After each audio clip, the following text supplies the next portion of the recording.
Président du gouvernement de l'Espagne. L'Assemblée va maintenant écouter une allocution de son Excellence Allamaye Alina, Premier ministre, chef du gouvernement de la République du Tchad, et je prie le protocole d'accompagner son Excellence. J'invite son Excellence à prendre la parole devant l'Assemblée.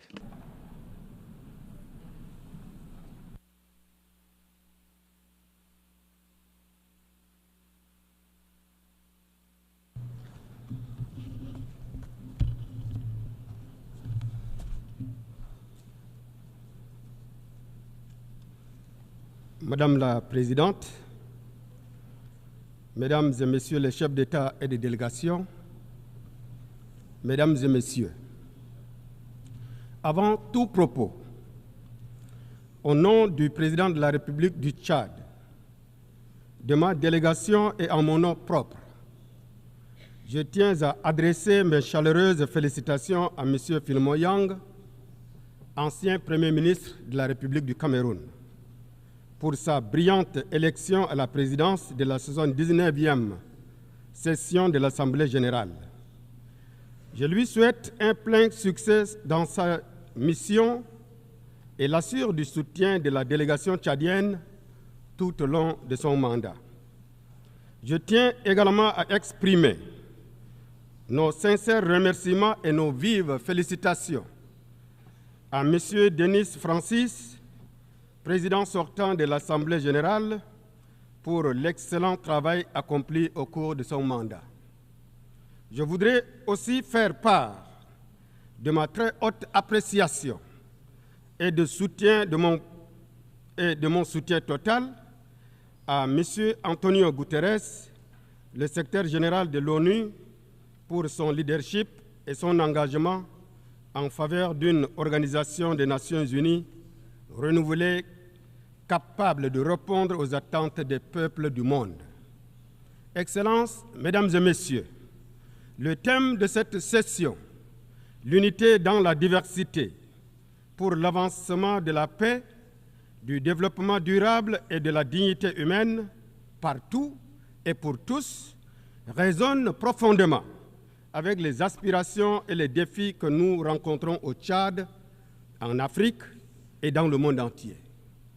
La promotion de la paix, du développement durable et de la dignité humaine ne doit pas rester un slogan ou un exercice rhétorique. Cette session doit nous inciter à agir avec détermination et compassion pour construire ensemble un monde juste et pacifique où chaque individu et chaque communauté peut prospérer dans la dignité. Pour ce qui concerne le Tchad, mon pays, comme de nombreux pays du Sahel, la paix demeure un enjeu crucial. Bien que nous soyons confrontés à des défis, il est essentiel de reconnaître les efforts déployés par nos États face aux groupes terroristes dont les origines et les ressources restent obscures et qui menacent nos institutions, entravent nos efforts de développement et exacerbe la misère des populations. Le manque d'une réelle volonté de la communauté internationale à éradiquer le désastre terroriste dans le Sahel risquerait de faire passer l'Afrique tout entière sous le giron des groupes terroristes. Nous sommes convaincus qu'un engagement ferme de la communauté internationale est nécessaire pour faire face à ce défi. Ensemble, nous devons gagner cette lutte contre le terrorisme en renforçant notre coopération pour promouvoir la stabilité de notre continent et partant celle du destin commun de l'humanité. Excellences, Mesdames et Messieurs, à l'échéance de 2030, nous évaluerons ensemble l'agenda des Nations unies sur le développement durable. Le Tchad, comme de nombreux pays africains, se trouve à un carrefour où convergent des défis multiples, notamment les changements climatiques qui menacent notre sécurité alimentaire, les sécheresses prolongées, la désertification et les inondations imprévisibles mettent à mal nos économies et les populations vulnérables. Nous appelons donc la communauté internationale à honorer ses engagements en matière de financement et de justice climatique, ainsi qu'au transfert des technologies vertes. Le Tchad, sous la conduite du président Mahamat Idriss Déby Itno, élu démocratiquement sur la base d'un programme politique structuré, ambitieux, et que j'ai l'insigne honneur de représenter à cette 79e session, travaille sans relâche pour améliorer l'accès à l'éducation, à l'eau potable, à l'énergie, aux soins de santé et aux opportunités économiques. Nous devons combattre la pauvreté et les inégalités, surtout celles basées sur le genre, en construisant un partenariat mondial renouvelé qui reconnaît les besoins spécifiques des pays les moins avancés et qui engage une inclusion totale. Nous demandons un accès équitable aux vaccins ainsi qu'aux technologies médicales de pointe, car la santé et l'éducation sont les fondements de la dignité humaine. Nous sommes également déterminés à promouvoir l'inclusion sociale, l'autonomisation des femmes et des jeunes et la protection des droits humains. À cet égard, le soutien de la communauté internationale est crucial. Excellences, Mesdames et Messieurs, l'avenir que nous façonnons aujourd'hui déterminera le monde que nous voulons léguer aux générations futures. Au Tchad, notre jeunesse, représentant plus de 65% de la population, est notre plus grande richesse.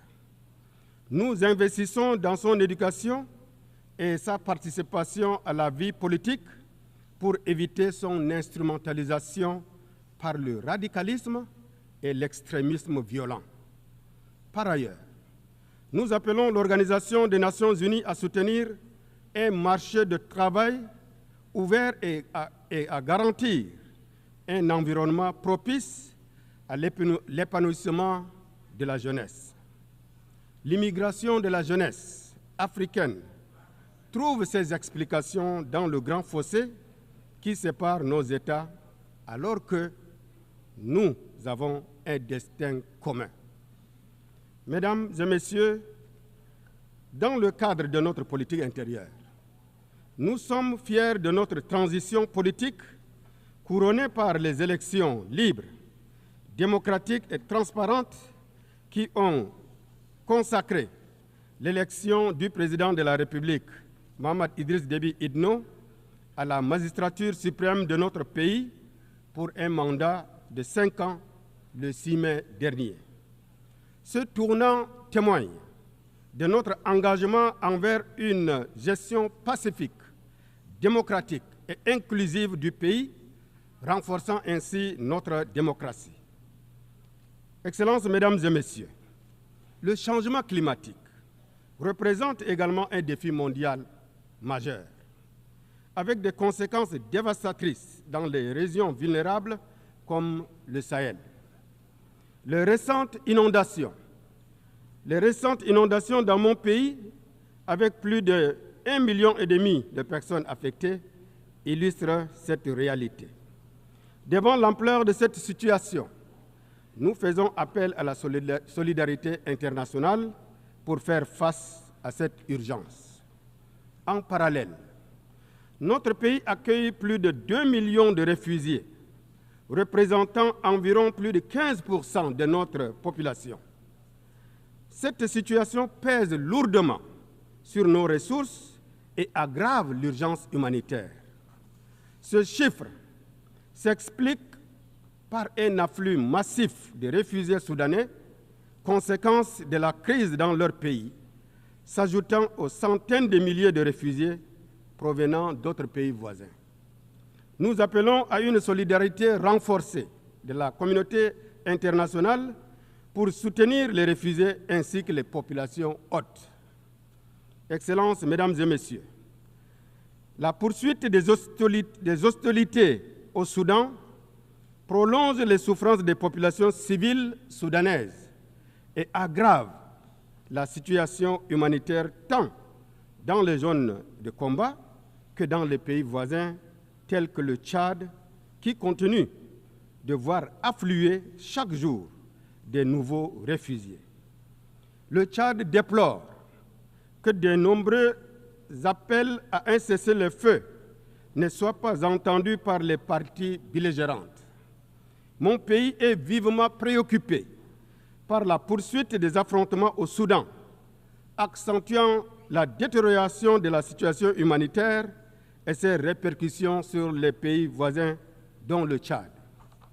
Le Tchad réitère, une fois de plus, son appel pressant aux parties en conflit pour qu'elles cessent immédiatement les hostilités et facilitent un accès humanitaire sans entrave aux millions de victimes de cette guerre fratricide et renoue le dialogue politique.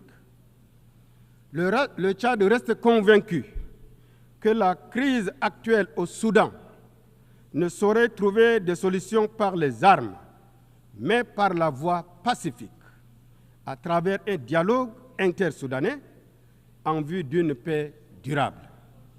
Le Tchad réaffirme, enfin, son soutien à toutes les initiatives en cours pour restaurer la paix et la stabilité au Soudan. S'agissant de la crise libyenne, nous appelons toutes les parties à faire preuve de dépassement en vue de sortir de l'impasse politique dans laquelle le pays se trouve. Excellences, Mesdames et Messieurs, les conflits ne se limitent pas qu'à l'Afrique. La situation en Ukraine, tout comme le conflit israélo-palestinien, souligne les dangers de ces violences injustifiées qui font tant de victimes innocentes sur fond de tensions géopolitiques de plus en plus vives. En ce qui concerne le conflit israélo-palestinien, nous condamnons fermement les violences et exactions commises contre des civils innocents et réaffirmons notre engagement en faveur de la solution à deux États ainsi que le droit inaliénable du peuple palestinien à l'autodétermination, tout en appelant à une solution pacifique et négociée de ce conflit. Le monde ne peut rester insensible et avoir la conscience tranquille face aux images insoutenables qui nous proviennent de la bande de Gaza et d'autres localités palestiniennes. Ce conflit s'étend désormais au Liban, ce qui aggrave la situation régionale. Cette escalade menace sérieusement la paix et la stabilité non seulement pour les pays directement impliqués, mais aussi pour l'ensemble de la région. Le Tchad plaide pour la levée de l'embargo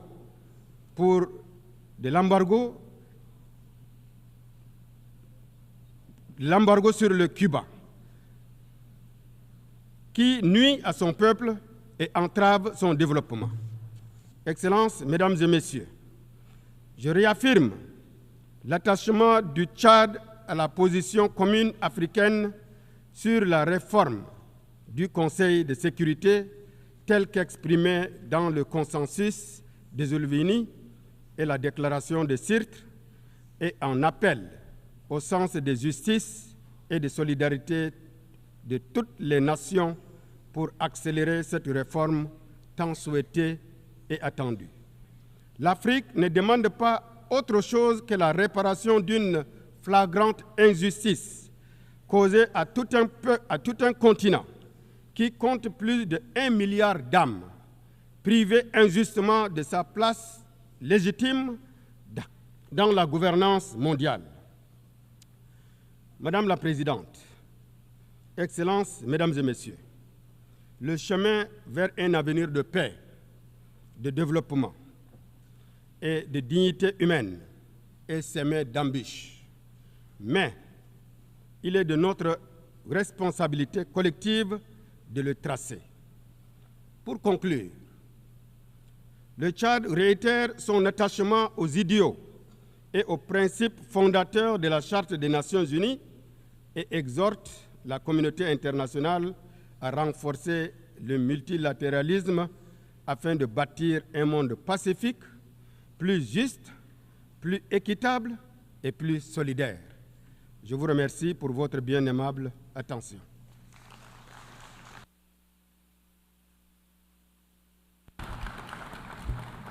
En nombre de la Asamblea doy las gracias al primer ministro y jefe de gobierno. Au nom de l'Assemblée générale, je remercie le Premier ministre de la République du Tchad.